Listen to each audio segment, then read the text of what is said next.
1, 2, 3. Welcome to the show. Get familiar. Get familiar. Get familiar. Welcome to Win Big with Clinton Sparks. It's time to get familiar. What's up, Andre? You're late, man. You're late. Now, if you were late for practice, would that be okay? Would that be okay?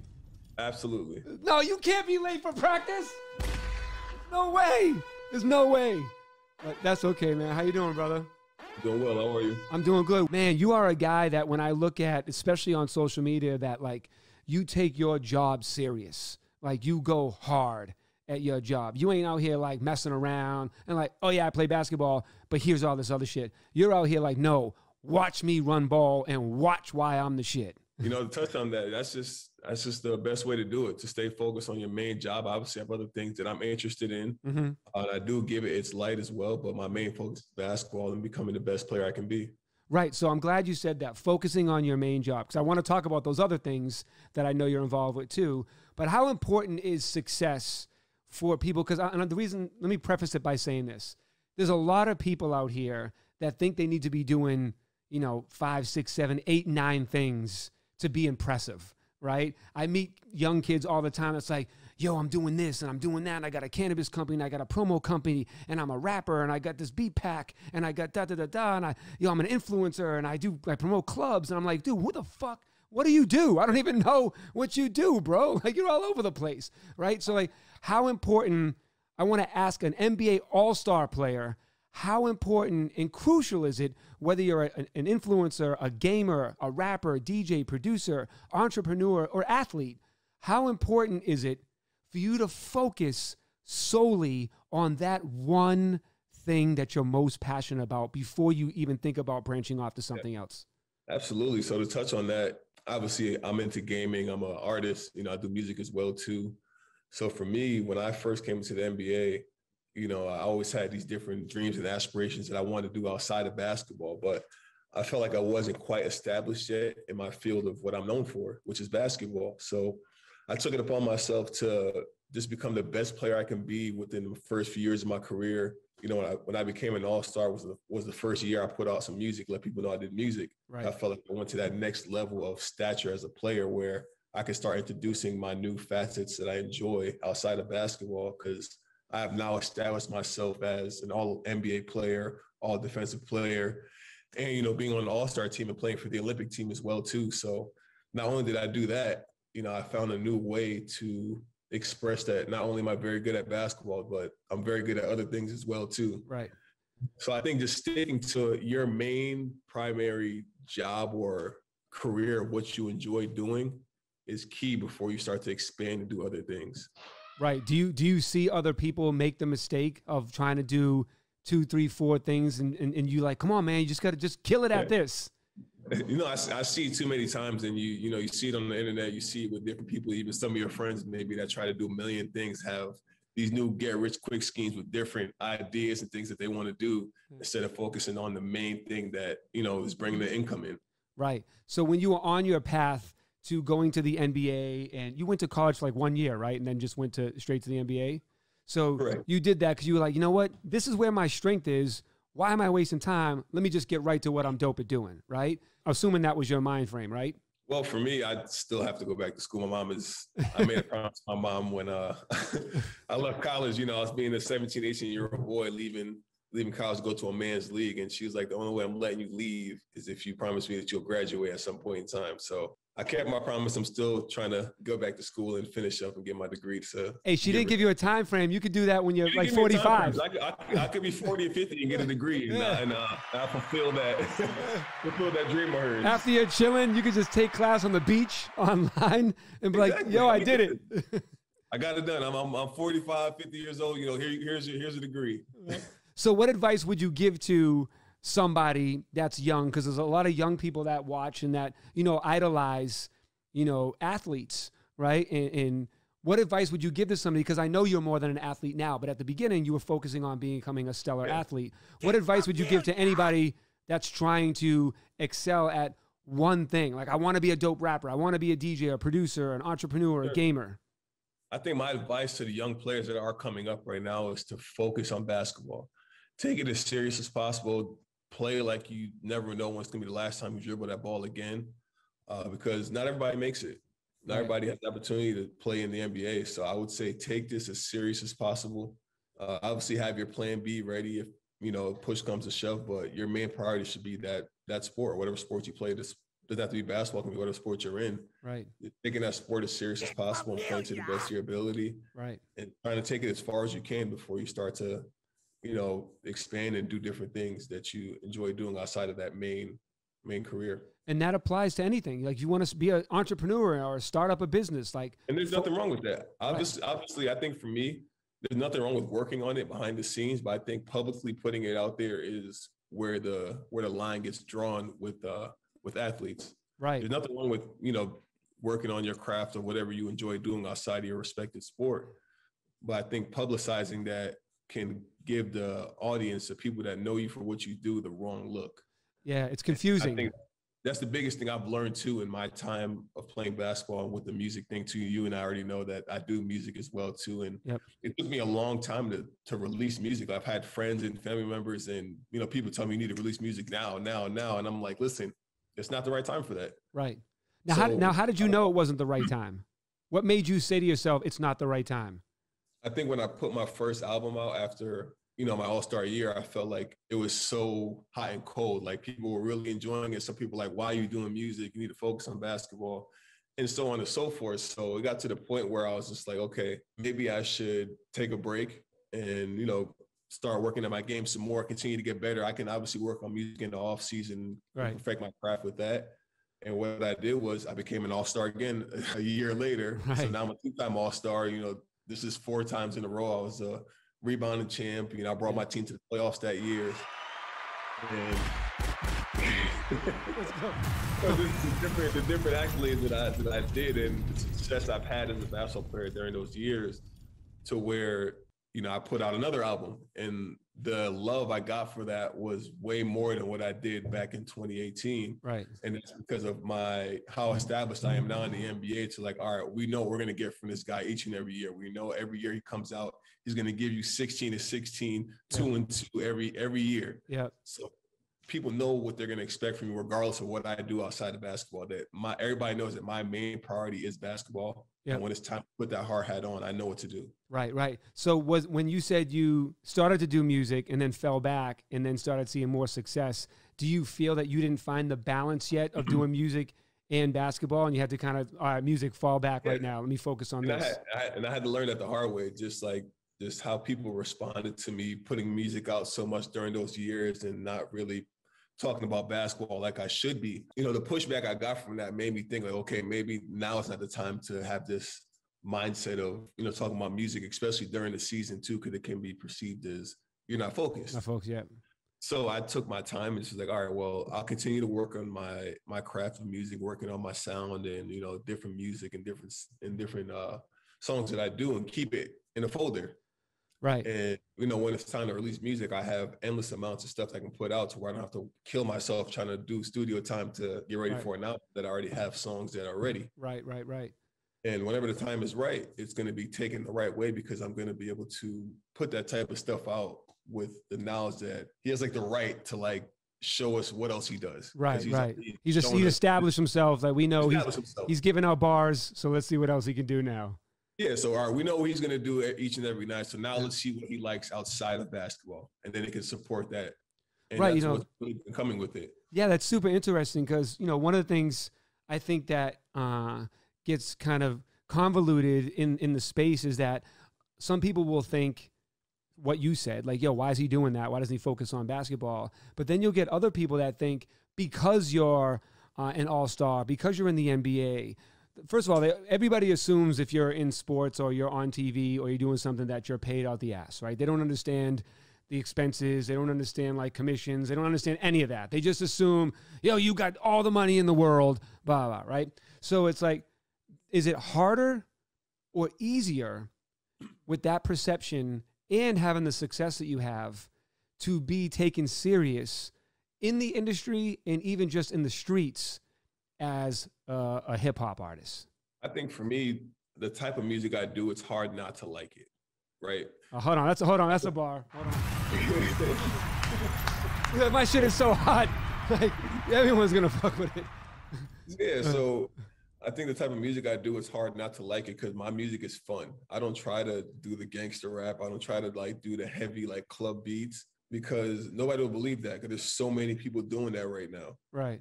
Not too many people in that pop lane, that music you hear in like malls, you hear them in stores.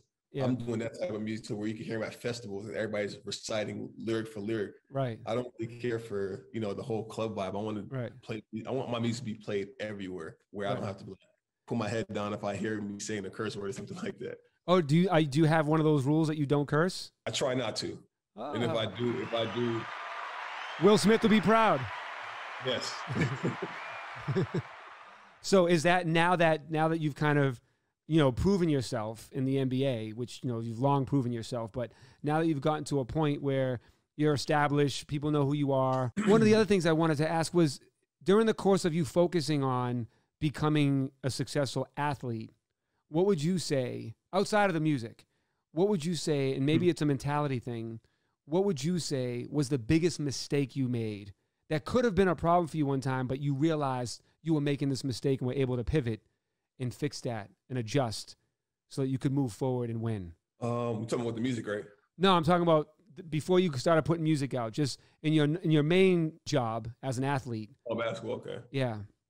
What was a mistake that you learned about yourself as you were growing to become the great athlete that you are? As you were becoming that, what's a mistake that you learned about yourself that you were able to figure that out and pivot and change that for the better to go on and win big? Well, mine is pretty simple. I think probably just sleeping was one of my biggest things that I despised early in my career. I never slept. I'd come back from a game and I'd be awake till 6 a.m. the next morning playing video games. Right. So I learned really quick that sleep is a very, very important part of my sport. Right.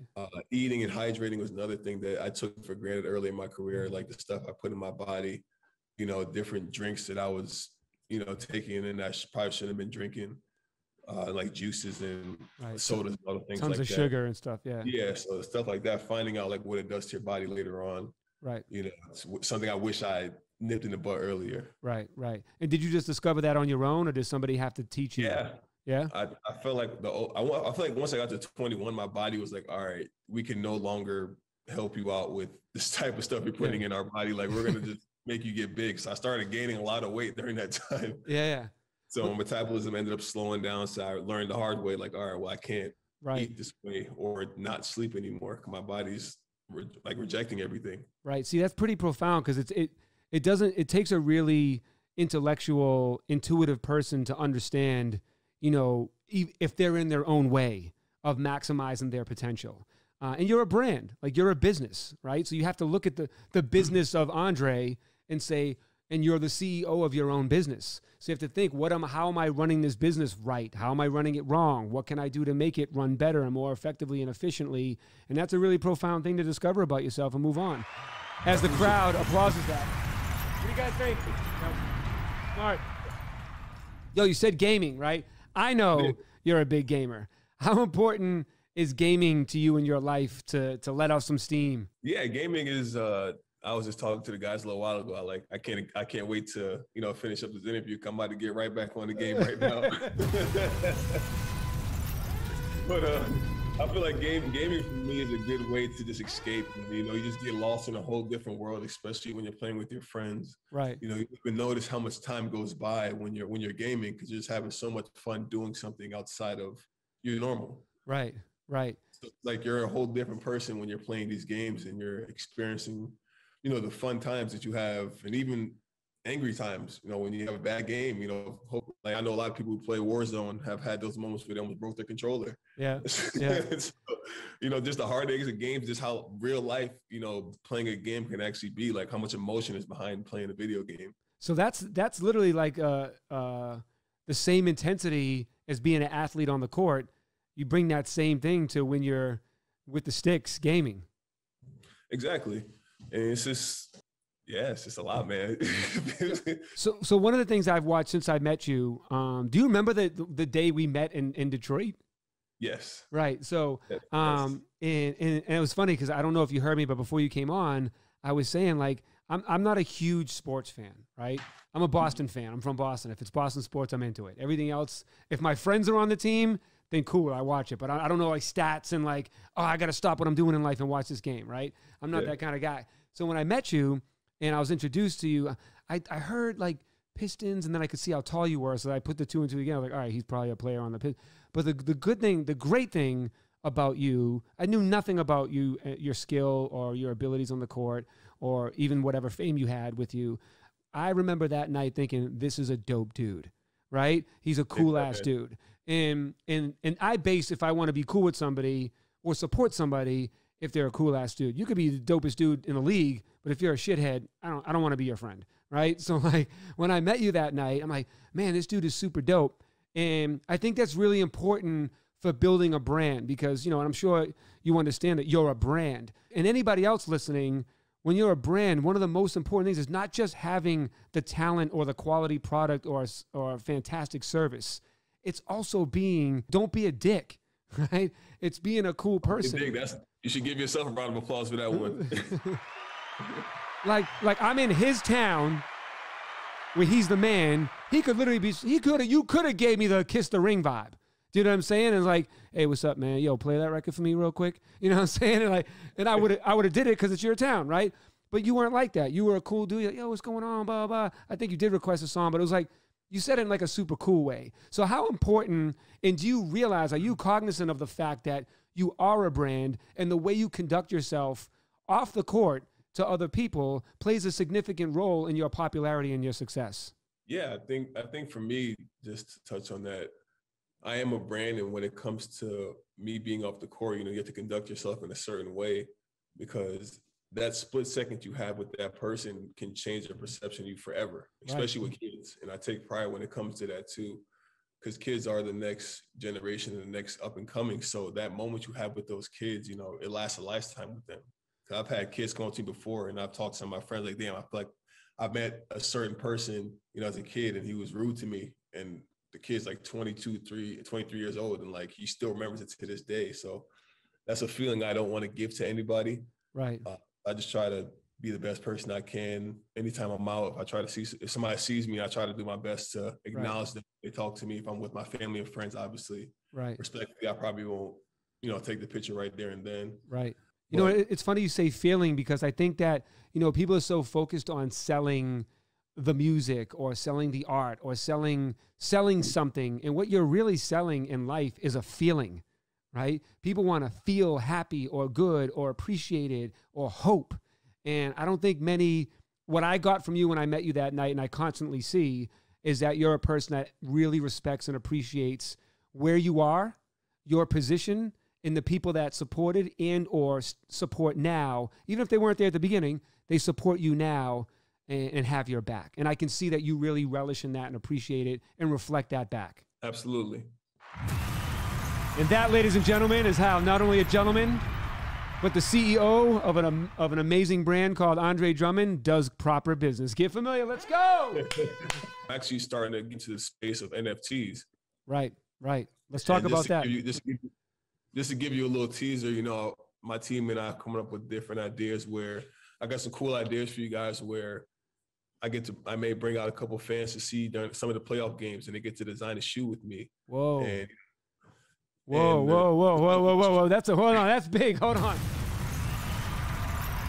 Andre Drummond's doing an NFT where people will have the chance to go to a playoff game and design a sneaker with Andre Drummond.